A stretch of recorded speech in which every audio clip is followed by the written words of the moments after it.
زیر نظر کتاب جہنم کا الہی مکاشفہ تمام مسیحوں کے لیے بڑی اہمیت کی حامل ہے۔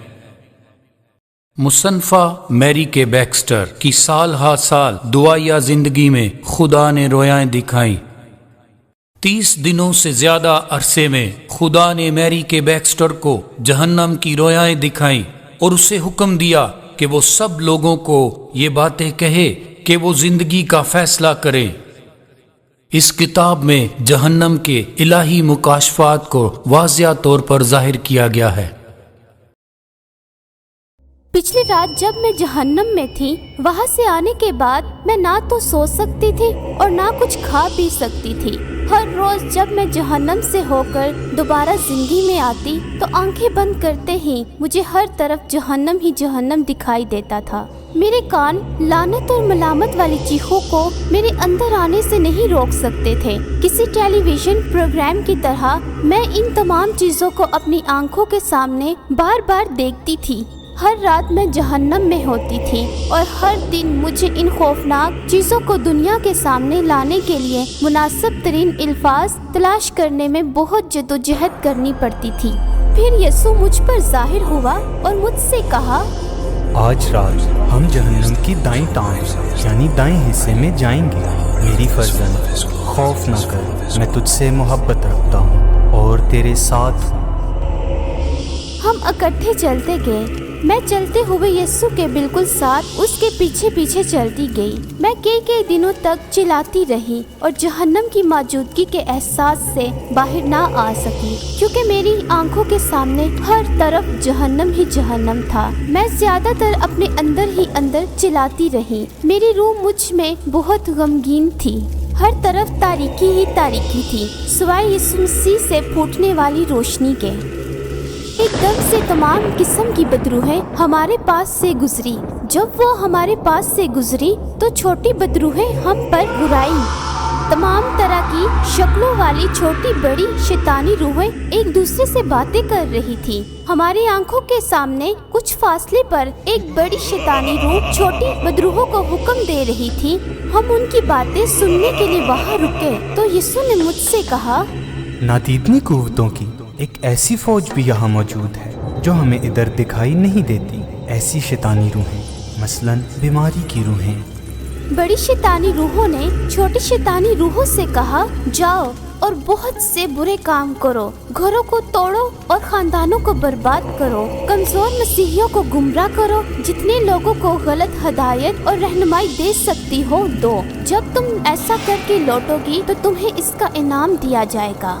یاد رکھو، ایسے لوگوں سے ہوشیار رہنا جنہوں نے حقیقی معنوں میں یسوع کو بطور اپنا نجات دہندہ قبول کیا ہے۔ انہیں تم کو نکالنے کا اختیار ملا ہوا ہے۔ اب جاؤ اور زمین کے ہر طرف سے دوسری طرف پھیل جاؤ۔ میری بہت سی روحیں پہلے سے وہاں موجود ہے اور ابھی اور بہت سی بھیجنے والی باقی ہے۔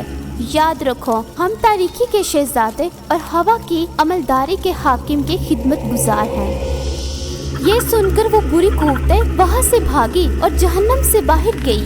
جہنم کے دائیں حصے کے دروازے انہیں باہر نکالنے کے لیے بڑی تیزی سے کھلے اور پھر بند ہو گئے۔ کچھ بدروحیں اس چمنی سے جس سے ہم نیچے آئے تھے باہر نکل گئی۔ ہم ایک شیطانی مخلوق کے پاس سے گزرے اور ایک اور دہکتے کوئلے اور جلتی آگ والے گھڑے کے پاس پہنچے۔ اس گھڑے میں ایک بہت بڑی جسامت رکھنے والا آدمی تھا۔ میں نے اسے انجیل کی منادی کرتے سنا۔ میں نے حیرت سے یسوع کی طرف دیکھا کیونکہ یسوع میرے خیالوں کو ہمیشہ ہی جانتا تھا۔ اس نے کہا، جب یہ آدمی زمین پر تھا تو یہ انجیل کی منادی کرتا تھا۔ ایک وقت تھا جب یہ سچائی بیان کرتا اور میری خدمت کرتا تھا۔ میں اس بات پہ حیران تھی کہ یہ آدمی یہاں جہنم میں کیا کر رہا ہے۔ یہ آدمی تقریباً 6 فٹ لمبا تھا۔ اس کے لباس کے حصے ابھی تک اس کے ساتھ لٹکے ہوئے تھے اور اس کا جلا ہوا گوشت اس کے جسم سے لٹک رہا تھا اور یوں لگتا تھا جیسے اس کی کھوپڑی بھی شعلوں کی لپیٹ میں ہے اور ایک نہایت خوفناک بدبو اس آدمی سے آ رہی تھی۔ میں نے دیکھا اس آدمی نے اپنے ہاتھ اس طرح پھیلائے ہیں کہ جیسے اپنے ہاتھ میں کتاب تھامے ہوئے ہیں، اور اس نے ایک من گھڑت کتاب سے کتاب مقدس کے حوالے پڑھنا شروع کیے۔ مجھے پھر یسوع کی وہ بات یاد آئی۔ جہنم میں انسان کے تمام احساسات ہوتے ہیں، اور یہ احساسات اس وقت اور بھی زیادہ ہو جاتے ہیں۔ اس آدمی نے کئی حوالے پڑھے اور میں نے سوچا کہ یہ تو بہت اچھی بات ہے۔ یسوع نے محبت بھرے لہجے میں اس آدمی سے کہا، اب رک جا۔ وہ آدمی اس وقت چپ ہو گیا اور یسوع کی طرف دیکھنے کے لیے آہستہ سے مڑا۔ اس آدمی نے خداوند سے کہا، اے خداوند، اب میں تمام لوگوں کو تیرے کلام کی سچی باتیں بتاؤں گا۔ اے خداوند، اب میں اس جگہ کے متعلق دوسروں کو بتانے کے لیے تیار ہوں۔ میں جانتا ہوں کہ جب میں زمین پر تھا تو میں اس بات پر یقین نہیں رکھتا تھا کہ جہنم کا واقع ہی وجود ہے، اور نہ ہی میں تیری آمد ثانی کا یقین کرتا تھا۔ یہ وہ باتیں تھیں جنہیں کلیسیا سننا پسند کرتی تھی، اور میں ان باتوں کو نظر انداز کرتا تھا، اور میں بہت سے لوگوں کو تجھ سے دور لے جانے کا باعث بنا۔ میں جانتا ہوں کہ میں نے بہت سے لوگوں کو گمراہی میں دھکیلا اور تیرے کلام مقدس کے سلسلے میں بتھیروں کے لیے ٹھوکر کا باعث بنا، اور میں نے غریبوں سے دولت بٹوری۔ اے خداوند، اب مجھے باہر آنے دے۔ اب میں راستی سے کلام کروں گا۔ اب میں کلیسیا کا پیسہ نہیں لوں گا۔ توبہ تو میں پہلے ہی کر چکا ہوں۔ اب میں ہر نسل اور ہر رنگ کے لوگوں سے پیار کروں گا۔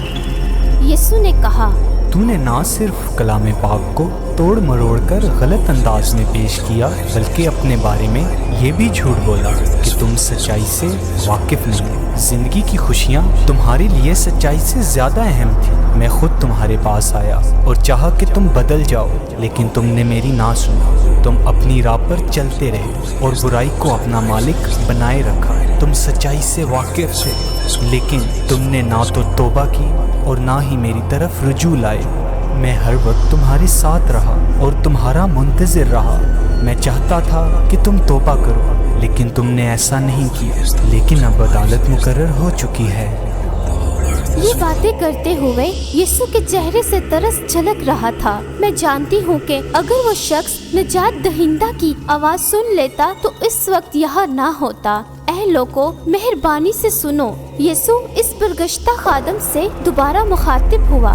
تم پر لازم تھا کہ تم سچائی لوگوں کو بتاتے اور بہت سے لوگوں کو خدا کے کلام کے ذریعے راست بازی کی طرف لاتے، اور ان سے کہتے کہ خدا کے کلام میں یہ بتایا گیا ہے کہ تمام بے ایمانوں کا حصہ آگ کی جھیل ہوگا جہاں آگ نہیں بجھتی۔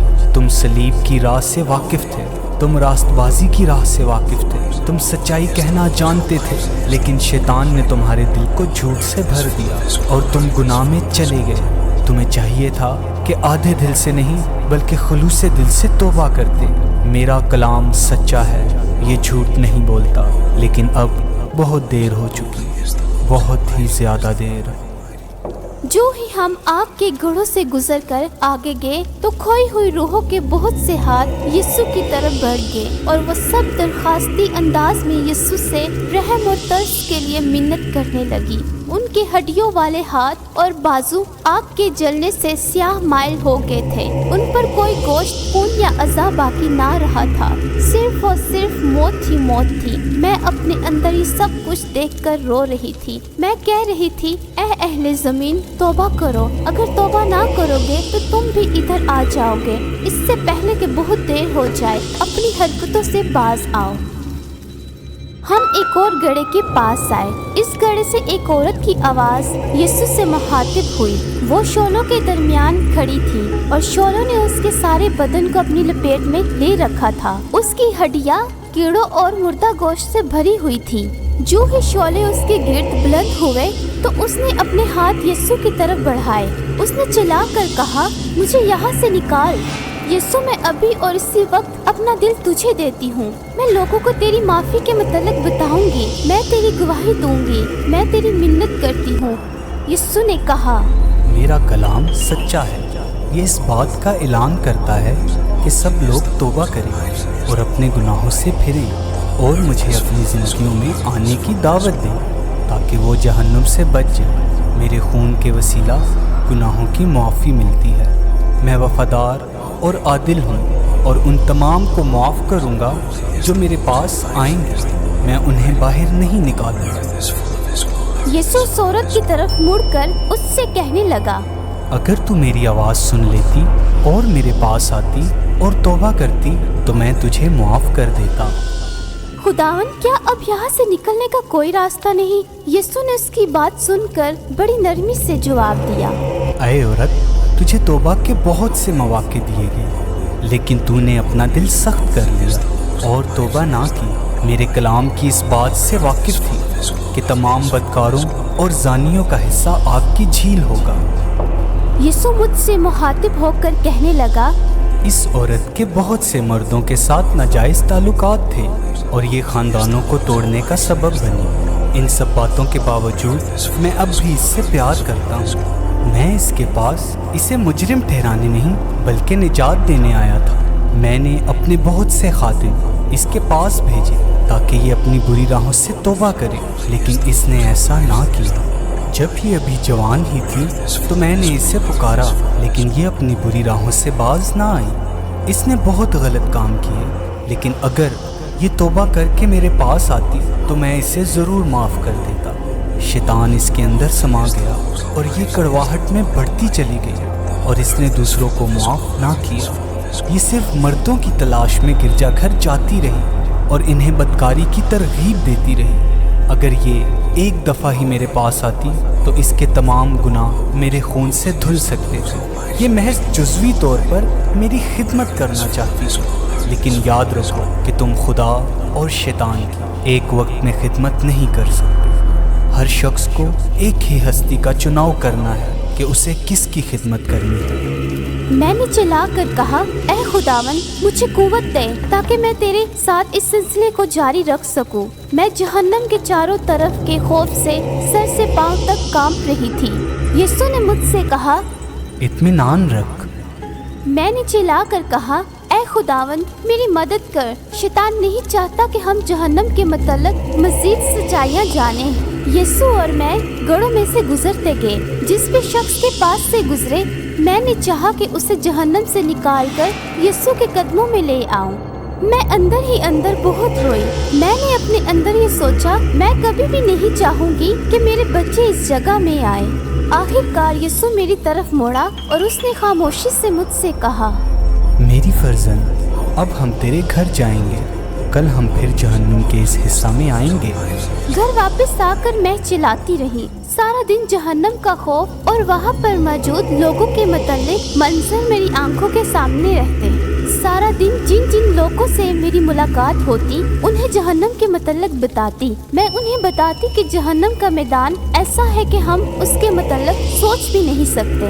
آپ میں سے جو بھی اس کتاب کو پڑھتا یا سنتا ہے، میں آپ سے درخواست کرتی ہوں کہ اپنے گناہوں سے توبہ کریں، یسوع کو پکارے اور اس سے کہے کہ وہ آپ کو بچائے۔ آج ہی اس سے پکارے، کل تک کا انتظار نہ کریں۔ ہو سکتا ہے کہ کل آئے ہی نہ۔ وقت بڑی تیزی سے گزر رہا ہے۔ گھٹنوں کے بل ہو جائیں اور اپنے گناہوں سے پاک ہو۔ ایک دوسرے کے ساتھ اچھا برتاؤ کر لیں، یسوع کی خاطر مہربان بنیں اور ایک دوسرے کو معاف کریں۔ اگر آپ کسی سے ناراض ہیں تو اسے معاف کر دیں۔ غصہ چھوڑ دینا جہنم جانے سے بہتر ہے۔ معاف کرنے والے بنیں جیسے یسوع ہمارے گناہ ہمیں معاف کرتا ہے۔ اگر ہم توبہ کرنے والے دل اپنے اندر رکھتے ہیں تو یسوع ہمیں بچانے کے قابل ہے۔ اس کے خون کو موقع دیں کہ وہ آپ کو تمام گناہوں سے پاک صاف کریں۔ اپنے بچوں سے محبت کریں اور اپنے پڑوسیوں کو اپنی مانند پیار کریں۔ کلیسیاؤں کا خداوند فرماتا ہے، توبہ کرو اور نجات پاؤ۔